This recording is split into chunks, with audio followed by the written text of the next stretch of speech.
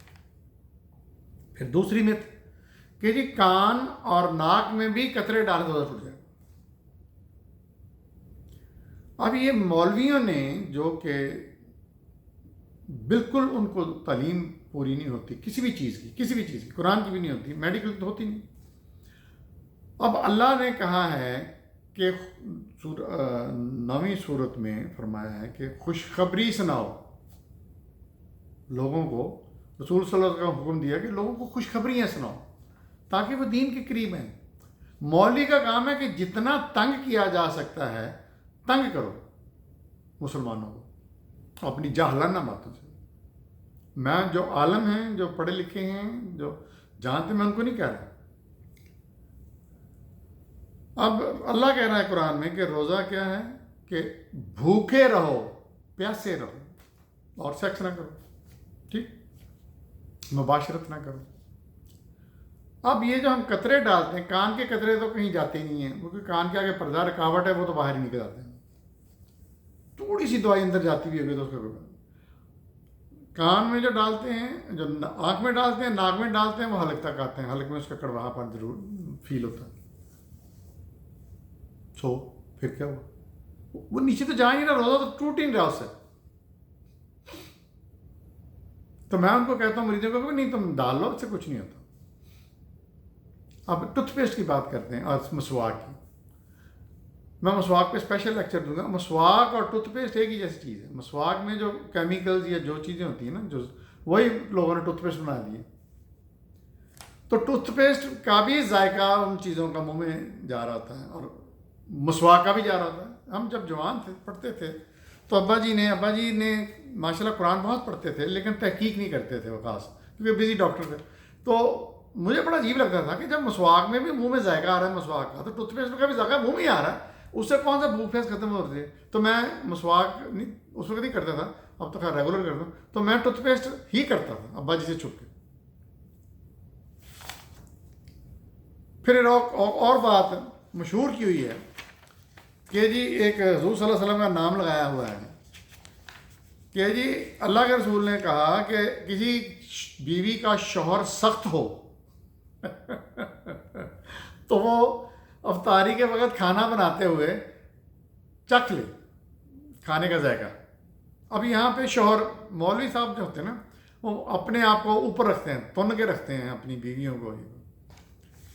اگر نبی کریم صلی اللہ علیہ وسلم نے اللہ کے رسول کا کام تھا کہ کتاب سنائیں اور حکمت سنائیں۔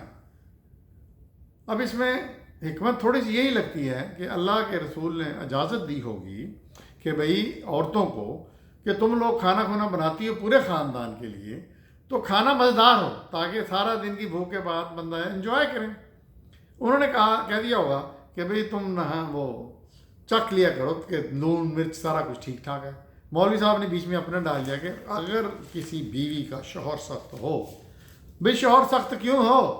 نبی کریم صلی اللہ علیہ وسلم سخت تھے بیویوں کے لیے. اچھا ایک اور بھی چیزیں ہیں بڑی آتی ہیں. کھجور سے روزہ کھولنا سنت ہے. میں جب پہلی دفعہ 80 میں مکہ اور مدینہ گیا تو میں نے دیکھا کہ وہاں اگتی کھجور ہے، کوئی چیز وہاں ہوتی نہیں ہے، اور اتنی قسمیں مدینہ میں کھجور کی کہ آپ گن نہیں سکتے، اور ایک سے ایک بڑھ گئے. آف کورس کھجور میں مطلب اگر اللہ کے نبی نے کہا ہے تو کھجور میں بہت زیادہ طاقت ہوتی ہے، وٹامنز، منرل، سارا کچھ ہوتا ہے. قرآن میں حضرت اللہ نے مریم کو جب وہ درد ذیل میں ہوئیں تو اللہ نے فرشتے نے آگے کہا کہ وہ کھجور کا تنا جو ہے اس کو پکڑ لو اور کھجوریں کھاؤ. تو یہ طاقت ہے. لیکن یہ سنت نہیں. سنت میں اسپیشلی بات کروں گا کہ سنت کیا ہے. انہوں نے ہر چیز سنت بنا دی ہے کہ 4 بیویاں کرنی سنت ہے، فلانی چیز سنت ہے، مسواک کرنی سنت. مسواک تو ہر غریب آدمی کرتا ہے. ہندوستان میں سارا غریب لوگ مسواک کرتے ہیں. اس وقت ہوتی مسواک تھی، ٹوتھ پیسٹ تو ہوتے ہی نہیں تھے. یہ اور بات ہے کہ مسواک کے بہت فائدے ہیں میڈیکل، یہ اور بات ہے. تو سنت وہ ہوتی ہے جو نبی کریم صلی اللہ علیہ وسلم نے وہ کام کیا ہو جو اللہ نے حکم دیا ہو اور دین کے کنٹیکسٹ میں ہو. اچھا اب بات کریں گے نماز تراویح کی. یہ ایک لازمی جز بن گیا ہے رمضان کا. تراویح نماز نہ قرآن میں ہے نہ سنت میں ہے، نہ نبی کریم صلی اللہ علیہ وسلم نے پڑھی نہ قرآن میں. تو یہ کہاں سے آئی؟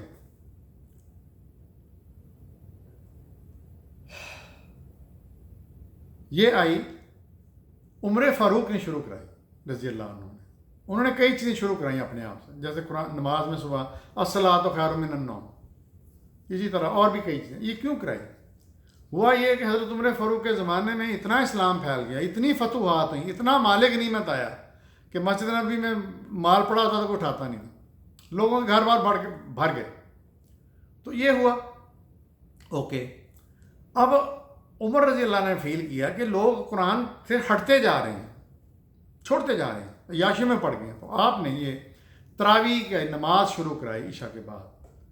اب یہ عربیوں کے لیے تو ٹھیک تھی کیونکہ عربی جو تھے وہ عربی سمجھتے تھے. اب وہ قرآن پاک کی تلاوت ہو رہی ہے تراویح میں تو لوگوں کا ایمان ریوائیو ہونا شروع ہو گیا، ریفریش ہونا شروع ہو گیا.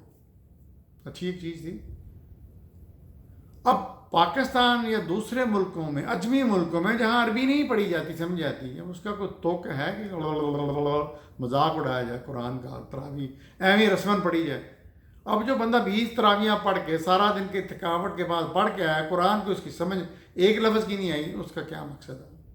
تو یہ تراویح قرآن اور سنت میں نہیں ہے. اب تھوڑی سی بات کر لیتے ہیں سیلیبریشنز ان رمضان. رمضان اللہ نے کہا کہ تقوی اختیار کرو، رک جاؤ. صوم حضور نے فرمایا کہ روزہ ڈھال ہے. کس چیز سے؟ برائیوں سے، جھوٹ سے، مکاری سے، فریب سے، قتل و غارت. دوسرے یعنی روزے کا مقصد کیا ہے کہ تم متقی بنو اور دوسرا تمہاری صحت مند ہو جاؤ. تو اس میں اپنی ایک تزکیہ کرنا ہے، اپنی ایک پریکٹس کرنی ہے، اپنے آپ کو ذہنی، جسمانی طور پہ، روحانی طور پہ اپنے آپ کو فٹ کرنا ہے. لیکن ہم نے کیا شروع کیا؟ اندھا دھند کھانا. پاکستان جیسے ملک میں لانتی لوگ، تاجر لوگ قیمتیں بڑھا دیتے ہیں. سیلیبریشنز ہو رہی ہیں. اچھا ایسی پارٹیاں ہو رہی ہیں. اللہ نے ضرور کہا ہے کہ فدیہ دو مسکین کو، غریب کو. اگر آپ کسی غریب کو افطار کراتے ہیں تو بہت اونچی بات ہے، اس کو بھی اتنا ثواب مل گیا. اب یہاں پہ کیا ہے؟ ہوٹل بھر گئے، کمرشلائزیشن شروع ہو گئی ہے، کاروبار شروع ہو گیا ہے. اب کپڑے بھی بکنے شروع ہو گئے، رمضان کی اسپیشل سیل. اب امریکہ جیسے ملک میں ہم کیا دیکھتے ہیں کہ جی وائٹ ہاؤس میں وہ شروع ہو گیا رواج کہ جی افطار پارٹی دی جائے، افطار ڈنر. اب کا جو ٹرمپ ہے اس نے کہا کہ جی نہیں، کوئی نہیں دینا. مذاق بنایا ہوا ہے. ہم شہروں میں جہاں میں رہتے ہیں وہاں کے انگریز میئر، انگریز گورنر افطار پارٹیاں دے رہے ہیں. کیا ان افطار پارٹی کا مقصد ہے؟ یہ سوشلی تو ایک پارٹی ہو سکتی ہے، لیکن اس کا افطار سے کیا تعلق ہے؟ اس کا ثواب سے، اجر سے کیا تعلق ہے؟ کیا وہ مسلمان ہوگا؟ کیا انہوں نے افطار پارٹی اس لیے دی کہ وہ مسلمان ہو کے وہ؟ اور بڑے بڑے تاجر دیتے ہیں، ہندو سکھ. میں جب نیا نیا ٹیکسس میں آیا تو میرے دوستوں نے کہا کہ جی وہ بابا جولرز کے جو مالک ہیں ان کی طرف سے افطار پارٹی ہوتی ہے ہر سال، تو آپ بھی چلیں. میں نے کہا نہیں یار، میں مطلب مجھے سمجھ آ گئی وہ سکھ تھا، بندہ سکھ ہے تو ہر سال دیتا ہے اپنے کلائنٹس کو. اب اس کا افطار سے کیا تعلق، نیکی سے کیا تعلق ہے، رائچسنس سے کیا تعلق ہے؟ وہ بزنس ہے. تو خیر میں نے کہا چلو چلتا ہوں آبزرو تو کروں کیا ہے. وہ سکھ اور اس کی بیوی جناب وہ کیمرے سے وہ فوٹویں ہو رہی ہیں، اور جناب وہ اور جو پارٹیسپینٹ ہیں مسلمانوں میں جو افطاری کرنے والے ان میں سے 80% بیمار لوگ تھے، بوڑھے لوگ تھے جنہوں نے روزہ بھی نہیں رکھا ہوا تھا. یہ بھی افطار پارٹی ہے. تو ہمیں سمجھنا چاہیے. اور مسجدوں میں مولوی جو ہیں وہ چونکہ تنخواہ دار لوگ ہیں وہ بتاتے نہیں ایسی باتیں. تو یہ سیلیبریشن نہیں ہے. یہ جو ہوتے ہیں نا گورے، یہ کانگریس مین، یہ جو سینیٹر، گورنر، یہ ہندوؤں کے ساتھ بھی اسی طرح ہی ان کی جاتے ہیں ان میں. بلکہ ہندو تو اتنے اسٹرانگ اپنی ان کی ہوتی ہے نیشنلسٹ ایسٹس، وہ اتنے اپنے آپ میں ہوتے ہیں کہ وہ اگر سینیٹر جاتا ہے تو وہ کیا کرتے ہیں، وہ اپنے 2-4 پنڈتوں کو کھڑا کر دیتے ہیں اس کے سامنے. وہ پہلے خود وہ جو ڈاکٹر اور بڑے بڑے کمیونٹی لیڈر ہوتے ہیں ہندو کے، وہ پہلے وہ پاؤں چھوتے ہیں. اب وہ گورنر صاحب کو بھی پاؤں چھونے پڑتے ہیں کیونکہ اس نے ووٹ لینے ہوتے ہیں. یہ سیاسی، یہ کاروباری جو افطار پارٹی ہیں، یہ بہت بڑا افطار کے نام پہ گناہ ہے. تو یہاں پہ میں ختم کرتا ہوں. دیکھتے رہیے میرا چینل ریئل اسلام ٹی وی.